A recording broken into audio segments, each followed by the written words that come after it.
자, 좀 전까지 진화론 얘기 좀 했었고요. 이제 빌레몬서 마지막 책입니다. 요거 마치고 나면은 이제 그 본문 연구로 들어갑니다. 빌레몬은 누구예요, 여러분? 그 노예 이름은 오네시모고요. 종 이름은 오네시모고 빌레몬은 그 사람의 주인 이름입니다. 장로님. 그 혼동하지 않기를 바랍니다. 이 짧은 서신은 사도 바울의 편지로 4개의 옥중 서신 중 하나이다. 빌레몬서는 골로새에 살고 있던 빌레몬 장로님에게 보낸 것입니다. 교회의 질서나 교리 문제가 아닌 개인적인 문제를 다루고 있으며 회개한 종을 용서해 줄 것을 권고하는 것이 그 목적이다. 도망친 노예에게 사형을 허용했던 당시로서는 빌레몬서의 내용은 가히 충격적이었을 것이다. 비록 짧기는 하지만 우리는 이 편지를 통하여 당시 사도 바울이 가지고 있던 선도적이고 개혁적인 생각과 기독교인의 사랑과 용서에 대하여 많은 것을 배울 수 있다. 저자의 역사적 상황, 빌레몬서, 그러니까 이거는 내가 설명을 너무 많이 했기 때문에 뭐 특별히 이거 읽기가 귀찮은데, 골로새서와 같은 시기에 같은 장소에서 로마에서 기록되었죠. 그리고 가택 연금 상태에 있던 61년경에 이 편지를 썼을 것이다 이렇게 말하는데 61년 이런 거는 별로 그렇게 중요하지 않습니다. 수신자는 빌레몬이었고요. 그 다음에 그 인사로 그냥 아내였던 아비야, 그리고 아들이었던 아키포, 그리고 그 집에 모이고 있던 교회를 언급하고 있는데 그냥 인사로만 이렇게 언급한 것이고요. 그 인사 이후에는 그냥 계속 단수형인 형제여 이렇게 하는 것을 봐서 빌레몬 개인에게 보내는 것입니다. 그리고 이게 줄거리예요. 빌레몬에게 오네시모라는 노예가 있었다. 그 다음에 물건을 훔쳐서 도망갔다. 그 다음에 예수님을 믿는 형제가 되었다. 그 다음에 사도 바울이 그를 신복이라고 부를 정도로 확실한 신자가 되었다. 그래서 바울은 오네시모가 빌레몬에게 돌아가는 것이 옳다고 판단했다. 아무런 대책 없이 돌려보낼 수는 없었다. 그래서 이 편지를 쓰게 되었다. 그런데 은근히 바라는 건 뭐냐면은 다시 자기에게 보내주는 것이죠. 그래서 사도 바울을 도울 수 있도록 해주면 좋겠다 이런 얘기를 하고 있습니다. 중요 주제 그리스도인의 사랑과 용서. 그래서 사회적인 차별과 상관없이 신자들은 한 가족입니다. 그래서 기독교인 사이에서는 그 차별이 있을 수 없다. 남자이건 여자이건 차별이 있을 수 없다. 이렇게 얘기합니다. 근데 요거 하나는 좀 얘기하고 싶어요. 뭐냐면 대한민국에 많은 차별이 없어졌는데 남아있는 차별이 하나 뭐가 있냐면은 능력별 차별이에요. 능력별. 이를테면은 요새 의사 문제 때문에 이제 그런 것들이 많이 떠오르는데 의사들 전교 1등들이잖아요. 대개. 예. 서울에서는 아니겠지만 지방 경우에는 대개 고등학교 1등 한 친구들이 의사가 되겠죠. 근데 자기 능력과 잘했으니까 많은 것을 누리고 그 다음에는 그렇지 못한 친구들은 이를테면 뭐 장애인이나 그런 사람들은 그냥 조금만 누려라 이렇게 되는 거는 그건 당연하다 이렇게 생각을 해요. 근데 여기서 한 발자국 더 나가야 됩니다. 기독교는 뭐냐면은 장애인으로 그를 창조하시고 어떤 사람에게는 IQ 150으로 창조하신 분이 누구시냔 말이에요. 하나님이시라는 겁니다. 그러니까 그 많은 것을 하나님으로부터 받은 사람이 그 자기가 자랑할 것이 없다는 거예요. 하나님으로부터 받은 것이고 이 사람은 뭐냐면 움츠러들 필요가 없어요. 왜냐하면 거기에 합당하도록 그 하나님이 주셨으니까. 자, 모든 사람이 의사가 되도록 IQ 150을 주셨다. 그러면은 청소차는 누가 운전합니까? 그리고 밤에 고속도로에서 그 험한 공사 일하고 그러는 거는 누가 해요? 아무도 할 사람이 없죠. 전부 다 나 IQ 150인데 전부 의사 되고 판검사 된다 그러면은. 그렇기 때문에 하나님께서 그런 쪽으로는 좀 부족하지만은 성실하고 또 밖에서 일하는 거 좋아하는 그런 사람들도 만드신 거예요. 그러니까 기독교가 발달한 곳에서는 어떻게 하냐면은 이 사람들이나 받는 것이 똑같진 않지만 비슷합니다. 그러니까 뭐냐면은 그 빈부 차별이 적어요. 물론 의사들이 외국에서도 많이 받고 그 다음에는 공장에서 일하거나 도로에서 일하는 노동자들이 적게 받는 건 사실이지만은 우리나라처럼 이렇지는 않아요. 예. 왜 그러냐면은 기독교 영향 때문입니다. 너 의사야? 그래, 열심히 공부했지? 근데 그렇게 될 수 있도록 만드신 분이 누구야? 하나님이시지. 네가 한 건 뭐야? 태어나 보니까 남보다 머리 좋다는 걸 발견했을 뿐이지. 네가 근데 왜 이 사람보다 더 잘 먹고 잘 살려고 그래? 그건 아니지. 그러면서 그 적게 합니다. 근데 공산주의하고는 달라요. 공산주의는 뭐냐면은 이 둘을 똑같이 만들려는 거야. 똑같이 만들면은 안 돼요. 똑같이 만든다는 거가 근데 두 가지 때문에 안 되는데, 첫 번째는 뭐냐면은 누가 최선을 다한 것인지 구별할 수가 없어요. 인간으로서는. 공산주의에서는 기본적인 전제가 뭐냐면은 이 사람도 최선을 다하고 이 사람도 최선을 다하니까 똑같이 의사이건 아니면은 길거리에서 일하시는 그 분들이건 똑같이 10의 보상을 줘야 된다. 이게 공산주의거든요. 근데 거기서 전제로 하는 건 뭐냐면은 누구든지 자기는 최선을 다하고 있다는 것이에요. 근데 그래요? 아니에요. 그리고 최선을 다하고 있는지 안 하고 있는지 몰라요. 예.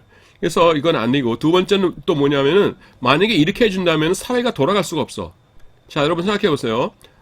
아침에 청소차 타고 그냥 일하고, 그냥 그 간단한 작업, 뭐 블록 깔고 이런 작업을 하는데도, 월급이 1,000만 원 받아요. 그리고, 10년씩 공부해가지고서는 전공이 따가지고서는 의사가 돼도 1,000만 원이에요. 그럼 누가 이걸 하려고 그러겠냐고요. 나 그냥, 그 편한 일 하고서, 쉬운 일 하고서 1,000만 원 받을래 이러지. 그러니까 사회가 돌아가질 않아요. 그래서, 이 차이는 있어야 되는데, 다만 뭐냐면, 우리나라 지금처럼 이렇게 큰 차이는 있으면 안 된다. 큰 차이가 있는 건 뭐냐면은, 인간의 노력을 중시하는 거예요. 노력 중심. 그러니까 노력을 중심으로 하는 국가에서는, 노력을 많이 했으니까, 의사 되기 위해서 노력 많이 했으니까 1,000만 원 받고, 그 다음에 당신은, 길 청소하기 위해서 뭐 미리 노력한 거 뭐 있나? 별거 없잖아. 그러니까 그냥 100만 원만 받아. 이렇게 되는 거고 사람들이 끄덕끄덕해요. 그런데 기독교에서는 뭐냐면은 그거를 누가 주셨다는 거예요. 그 노력할 수 있는 그 IQ와 그다음에 가정 환경과 그다음에 중간에 이 사람이 우울증 걸리면 의사 못 됐겠죠. 그 정신적인 보호와 그런 거 누가 주셨겠냐? 하나님의 선물이라는 것이에요. 그래서 하나님의 은사라고 그러죠. 그래서 교회에서는 그 세상에서는 뭐 이렇게 별별 걸 갖고서 이렇게 자꾸 이렇게 차별을 한다 하더라도 교회에서는 그런 차별이 있어서는 안 된다라는 것입니다. 그 다음에 사회 제도에 대한 기독교인의 태도라고 나와 있는데요. 사회 제도에서 여기서 중요한 건 뭐냐면은 노예예요. 종이라는 게 사실 노예인데 노예 제도를 폐지하자라고는 성경에 안 나옵니다. 폐지하자고는 안 나오는데 뭐라고 나오냐면 이 노예가 당신의 형제이다라고 말해요. 우리의 형제이다. 여러분 근데 형제라면은 나도 이제 마지가 있고 내 그 남동생이 하나 있고 중간에 여동생이 있는데 내가 이 남동생을 형제인데 너는 지금부터 내 노예다 그러면서 그 미국에서 그랬듯이 쇠사슬로 묶어가지고서는 채찍으로 때리고 그럴 수 있어요? 말도 안 되지. 누군가가 내 동생한테 그러려고 그런다면 내가 칼 들고 나서겠죠. 동생 구해내려고. 그건 말이 안 되잖아요. 그래서 성경에서는요, 노예제도를 폐지해라 라고 말하는 대신에 뭐냐면은 노예제도가 성립할 근거 자체를 없애버려요. 그냥 모든 사람이 형제다 이래버리니까. 예. 그래서 빌레몬서 이렇게 됐고요. 자, 3교시 중에 이런 거가 발생하니까 조금 당황스러운데 이제는 이제 지금 뭐 했냐면은 사도행전과 바울서신의 사상적인 배경을 우리가 처음에 살펴봤고요. 그 다음에는 사도행전부터 그 다음에 로마서, 고린도 전후서부터 해가지고서는 빌레몬서까지 지금 책들을 살펴봤고 이제는 마지막으로 학기 말까지 그 중요한 구절들 를 우리가 살펴볼 차례입니다. 그래서 그 맨 앞으로 가도록 하겠습니다. 사도행전 1장 1절입니다. 데오빌로여 내가 먼저 쓴 글에는 무릇 예수께서 행하시며 가르치시기를 시작하심부터 이렇게 나오는데 데오빌로라고 나오는데요. 데오빌로 여 대신에 원문에는 오라고 해서 감탄사가 나와요. 오 데오필레 이렇게 나오는데 문자적으로는 데오스는 하나님이고요. 필로스는 사랑이에요. 그래서 하나님께서 사랑하시는 자 혹은 하나님께서 사랑하시니까 하나님의 친구 이런 뜻이 있습니다. 그 다음에 데오빌로 여라고 했는데 참고로 여기서는 안 나오는데 누가복음에는 똑같이 데오빌로를 말하면서 데오빌로 각하라고 나와요. 크라티스테 이렇게 해가지고서는 이렇게 나오는데 크라티스테 여러분이 헬라어를 했는지 안 했는지 내가 모르겠는데 그래서 크라티스테라는 건 뭐냐면은 그 원래 총독급 이상에게 사용되었던 거예요. 그래서 총독급 이상이니까 데오빌로가 굉장히 높은 사람이라는 걸 알 수 있죠. 그래서 나중에는 조금 낮은 계급의 사람들에게도 사용되는데 원래는 크라티스테라고 하면은 총독급 이상입니다. 그러니까 이 데오빌로가 그냥 길에서 흔히 볼 수 있는 그런 사람은 아니었어요. 상당히 높은 사람이었다는 것을 우리가 알 수 있습니다. 그리고 내가 먼저 쓴 글에는 이렇게 나왔는데 먼저 쓴 글 앞에 뭐냐면은 그 정관사가 붙어 있어요. 그러니까 내가 먼저 쓴 그 글에는 이렇게 나와 있죠. 그래서 사도행전을 쓰기 전에 쓴 글이 뭐예요? 누가복음입니다. 그래서 사도 바울이 아니라 누가가 누가복음과 사도행전을 썼는데 이것이 같은 책이라는 걸 드러내는 방법이 뭐라고 그랬어요? 이건 내가 설명한 것 같은데 그 첫 번째 거에다 마지막에도 살짝 설명한 다음에 두 번째 책에서는 그거를 자세하게 설명을 하죠. 그러면 이것이 이게 연결된 판이구나 하는 거를 우리가 알 수 있다라는 것입니다. 그 다음에 사도의 범위, 사도들에게 이렇게 나오는데 사도의 범위에 대해서 살펴보도록 하겠습니다. 사도의 범위가 뭐죠? 갑자기 그럴 텐데 이거 좀 재밌는 거예요. 이게 뭐냐면은 약간 어렵습니다, 여러분. 성경에서는요 12사도 이외의 사자들을 사도라고 부르고 있어요. 우리가 사도라고 하면 보통 예수님의 12제자를 사도라고 부른다 이렇게 알고 있잖아요. 예, 그건 우리가 아는데 성경에 보면은 그 12사도 아닌 사람들을 사도라고 부릅니다. 자, 예를 들어서 사도행전 14장이에요. 14장이면은 여러분 그 몇 차 전도행이에요? 1차 전도행이죠. 1차 전도행은 사도 바울하고 누가 같이 갔어요? 그 사도 바울하고 그 다음에는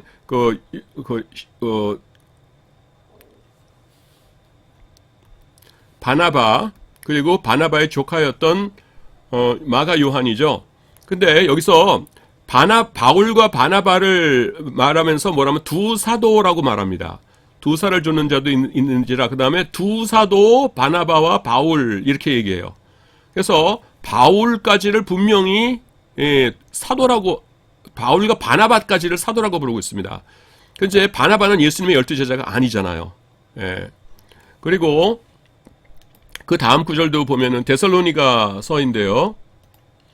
데살로니가 전서 2장 6절인데 우리가 라고 말하는데 여기서 우리라는 것은 뭐냐 하면은 우리라는 것은 바울과 실라를 말합니다. 데살로니가 전서에서 데살로니가 전서 오늘 배웠구나. 그 보낼 때에 어떻게 했다고 그랬어요? 여기서 그 고린도가 있고 고린도에서 그 데살로니가로 보낼 때에 바울과 그 다음에는 실라 그 다음에는 디모데가 있었다고 그랬죠. 그래서 디모데를 보내가지고서는 이 데살로니가 교회가 무사하게 있다는 것을 확인하고는 다시 그 소식을 듣고는 기쁩니다 하면서 데살로니가 전서에서 그 마지막 종말에 대해서 이야기하고 그 다음에는 조금 있다가 이 사람들이 너무 흥분하고 있다 그러니까 데살로니가 후서를 써서 정상적으로 사세요 그랬다고 그랬잖아요. 그래서 우리라는 것은 데살로니가 전서에서 우리라는 것은 뭐냐면은 바울과 실라를 말합니다. 근데 여기 보면은 바울이 뭐라고 그러냐면은 그리스도의 사도로 능히 존중할 터이나 이렇게 얘기해요. 그래서 우리가 그리스도의 사도다 이렇게 말합니다. 그러니까 뭐예요? 바울이 실라를 사도라고 말하고 있는 것입니다. 그래서 바울은 실라를 사도의 반열에 포함시키고 있는 것을 우리가 알 수 있습니다. 또 여기 보면은 재밌는 것이 있는데요. 고린도전서 15장이면은 부활장이죠. 거기서서 성경대로 사흘 만에 예수님께서 부활하셨고요. 그 다음에 그러니까 베드로에게 보이시고 후에 12제자에게 보이셨다라고 말한 다음에 그 다음에 15장 7절에 보면은 야고보에게 보이셨으며 그 후에 모든 사도에게 보이셨다 이렇게 말합니다. 그리고 맨 나중에 이제 자신이 누구예요? 사도 바울이죠. 그러니까 12제자와 여기에 모든 사도는 달라요. 그러니까 12제자 이외에 다른 사도라고 불리는 사람이 있었다라는 것입니다. 그래서 이게 도대체 어떻게 된 거냐 했는데 틀린 해결책이 있어요. 틀린 해결책은 뭐냐면은 그렇다고 해가지고서는 초대교회가 다른 여러 사람에게도 사도라는 명칭을 부여했다고 보면 안 돼요. 이럴 때 무슨 말이냐면은 그냥 교회의 높은 사람을 그냥 사도라고 했다 이렇게 보면 안 된다는 겁니다. 이게 왜 안 되냐 하면은 만약에 그냥 높은 사람을 위한 직책이었다면은 우리 지금까지도 사도라는 명칭이 남아 있어야 돼요. 그냥 높은 사람 이를테면은 총회장님은 사도다 뭐 이런 식으로 해가지고서는 사도라는 명칭이 남아 있어야 하는데 지금은 쓰지를 않지요. 예, 지금은 사도라는 명칭을 쓰면 안 돼요. 쓰지 않아요. 그러니까 일반적으로 높은 사람을 쓰는 것이 높은 사람에 대해서 쓰는 것이 아니에요. 그래서 가장 적절한 해결책이 뭐냐면은 요 단어를 우리가 살펴보는 것인데 요 단어가 뭐냐면은 여러분 헬라어 몰라도 그냥 상관없어요. 아포스톨로스란 단어가 그 사도란 단어거든요. 근데 이거가 어디서 온 거냐면은 아포스텔로라고 하는 요 동사가 있어요. 이게 뭐냐면 파송하다라는 뜻입니다. 파송하다. 헬라어에서 보내다가 있는데 보내다는 뭐냐면 펜포라는 단어가 있어요. 펜포라는 단어가 있는데 이건 그냥 send 영어에서 그냥 아무 뜻 없이 네가 거기 가봐 해가지고서는 보내는 거를 그냥 펜포라고 그러고 아포스텔로는 뭐냐면은 반드시 어떤 사명을 주고서는 파송하는 것을 아포스텔로라고 그래요. 그리고 아포스톨로스는 뭐냐면은 사명을 가지고 파송된 자라는 뜻이에요. 그래서 우리가 아포스톨로스를 사도라고 그러는데 그 사명을 가지고 예수님께서 파송했던 거가 어디 나오나를 살펴보면은 요 사도가 무엇인지를 알 수 있습니다. 그래서 그게 어디 나오냐면은 예수님께서 누가복음 9장과 누가복음 10장에서 파송을 하세요. 누가복음 9장에서는 예수님께서 12제자를 불러 모으시고 그 다음에는 모든 귀신을 제어하며 지우고 다시 쓸게요. 모든 귀신을 제어하며 병을 고치는 능력과 권세를 주시고 하나님의 나라를 전파하도록 하죠. 그래서 1, 2, 3 세 가지를 하도록 사명을 주셔서 12제자를 둘씩 보내십니다. 그 다음에 한 장 다음에 10장 1절에 보시면은 주께서 달리 70인을 세우사 친히 가시려는 각종각토록 둘씩 보내세요. 근데 이 10장 2절을 안 썼는데 2절에 보면 뭐가 나오냐면은 요 의무가 나오는데 요 의무가 똑같아요. 요거 모든 귀신을 쫓아내고 병을 고치고 복음을 전파하라라는 것입니다. 그래서 지금 결론이 뭐냐면은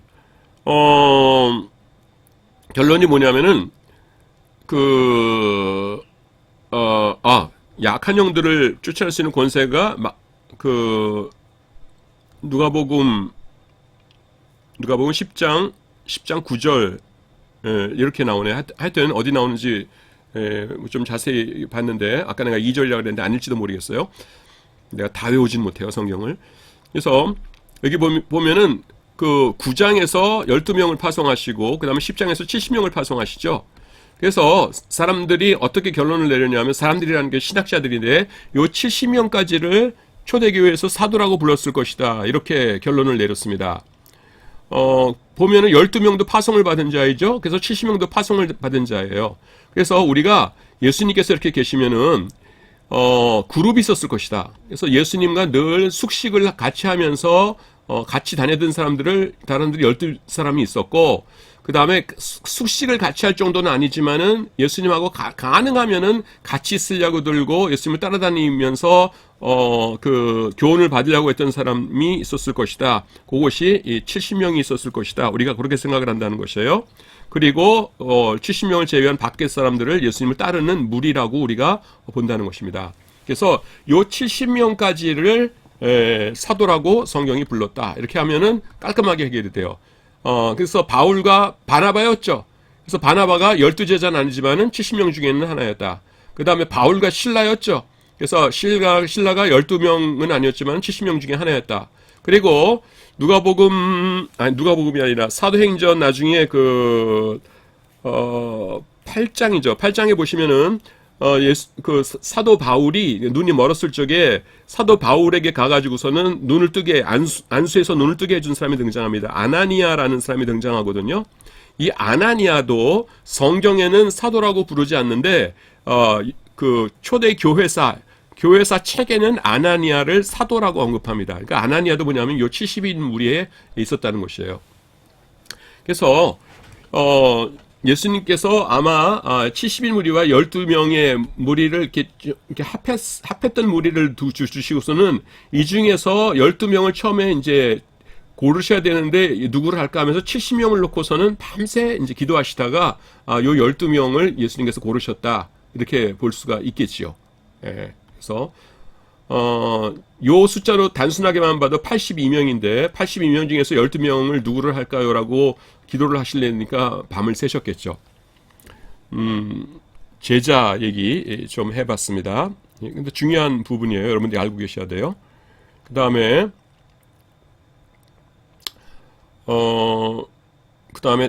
사도행전 1장 4절로 갑니다. 1장 4절로. 그 다음에 사도와 함께 모이사 그들에게 분부하여 이르시되 예루살렘을 떠나지 말고 내게서 들은 것을 아버지에게 약속하신 것을 기다리라 그러셨죠. 요거는 뭐냐면은 아까 내가 수업 시간에 얘기했는데 12이라는 숫자가 중요하다고 그랬어요. 12족속이었죠. 12족속 혹은 12지파라고도 그러고 그 다음에는 12사도죠. 그리고 이거는 새 예루살렘이에요. 우리 교회를 새 예루살렘이라고도 부르는데,